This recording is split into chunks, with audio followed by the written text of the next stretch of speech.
Bismillahirrahmanirrahim. Assalamualaikum warahmatullahi wabarakatuh. Alhamdulillahirabbil alamin. Wassalatu wassalamu ala asrofil anbiya'i wal mursalin sayyidina wa maulana Muhammadin wa ala alihi wa sahbihi ajmain. Amma ba'du. Pertama-tama, marilah kita panjatkan puja dan puji syukur kehadirat Allah Subhanahu wa Ta'ala yang telah melimpahkan taufik serta hidayahnya sehingga kita masih diberi kesempatan untuk menuntut ilmu dan beribadah kepadanya. Tak lupa juga kita haturkan kepada Nabi kita, Nabi Agung Muhammad SAW, yang telah membimbing kita, membawa kita dari zaman jahiliyah menuju zaman terang benderang, yakni adinul Islam. Perlu kita ketahui, Islam memiliki berbagai macam ibadah yang perlu diterapkan dalam kehidupan sehari-hari. Salah satunya adalah membaca Al-Quran.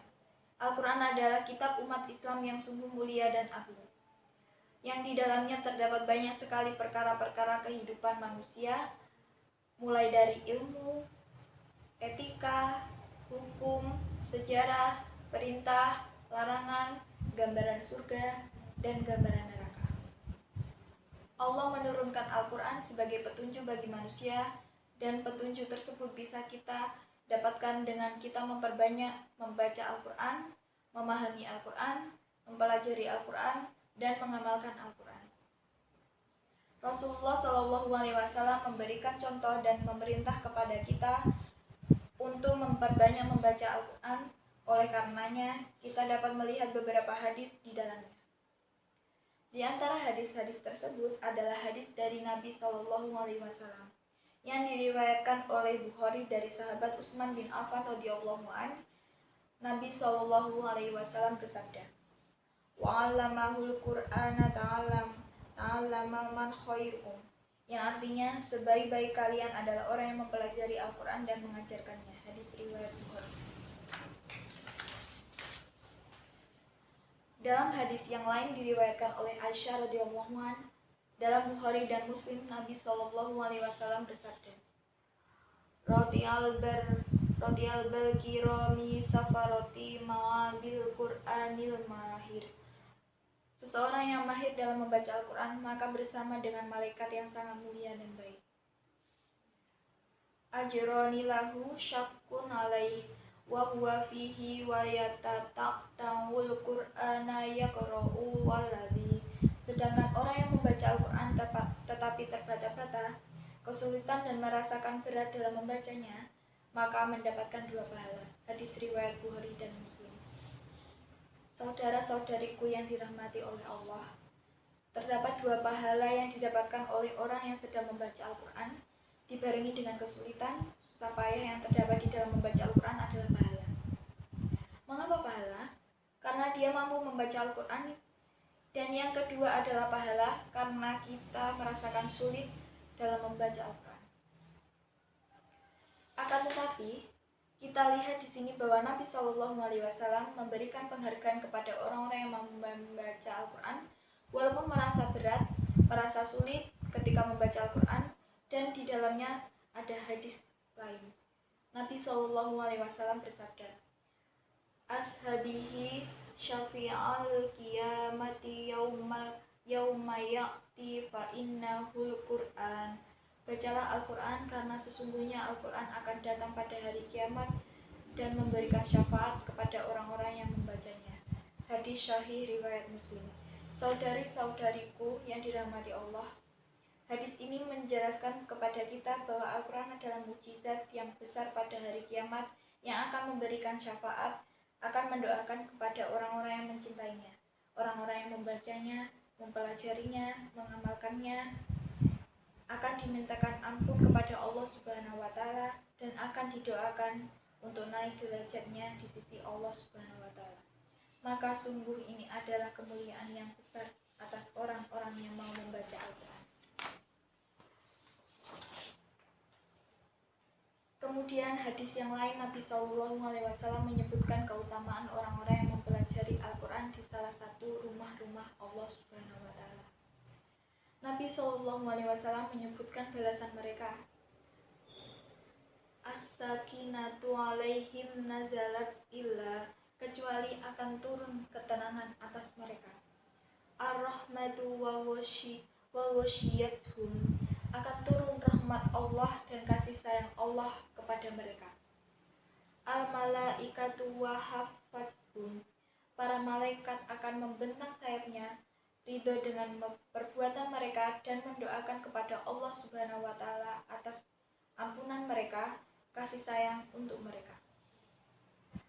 Indahu fi maulahu wa dzakarahum, dan Allah akan menyebutkan mereka yang mau membaca Al-Quran di penduduk yang ada di langit, di hadapan para malaikat.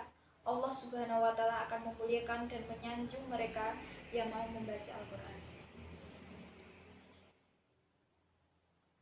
Saudara-saudariku yang dirahmati Allah, terdapat banyak manfaat dalam membaca Al-Quran.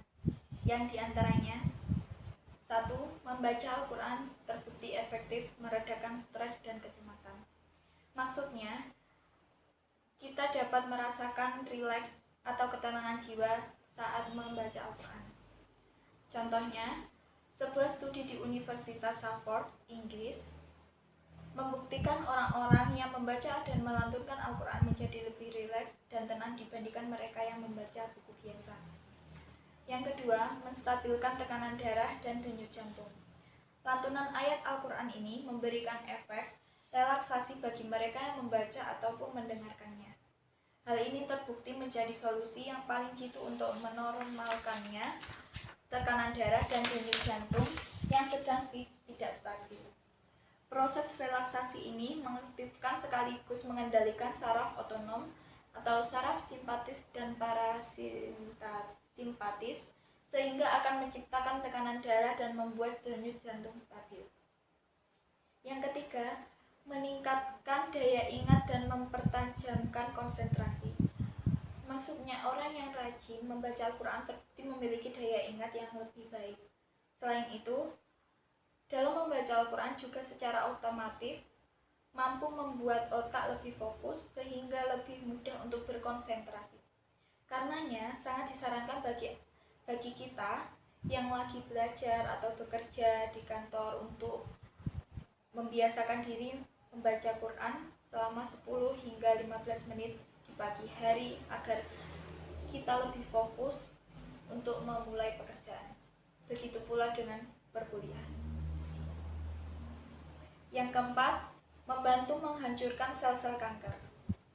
Salah satu hasil penelitian dari Dr. Ahmed Al-Qodi menyebutkan lantunan ayat suci Al-Quran mampu mengembalikan keseimbangan sel-sel sehat dalam tubuh, sehingga dapat melawan sel-sel kanker. Selain itu, dalam membaca atau mendengarkan Al-Quran juga sangat baik untuk meningkatkan sel-sel imun sehingga kita dapat terhindar dari berbagai macam penyakit yang disebabkan virus dan bakteri. Masya Allah, ternyata banyak sekali ya manfaat dalam membaca Al-Quran.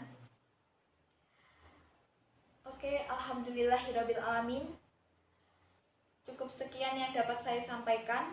Mudah-mudahan kita semua termasuk dari orang-orang yang mencintai Al-Quran, orang-orang yang mau mempelajari Al-Quran, orang-orang yang mau membaca Al-Quran dan kemudian dapat mengamalkannya sehingga mendapatkan banyak keutamaan dari Allah Subhanahu wa taala. Dan semoga kita mendapatkan syafaat di akhir zaman atau di hari kiamat. Amin amin ya rabbal alamin. Billahi taufik wal hidayah wa ridho wa inayah. Wassalamualaikum warahmatullahi wabarakatuh.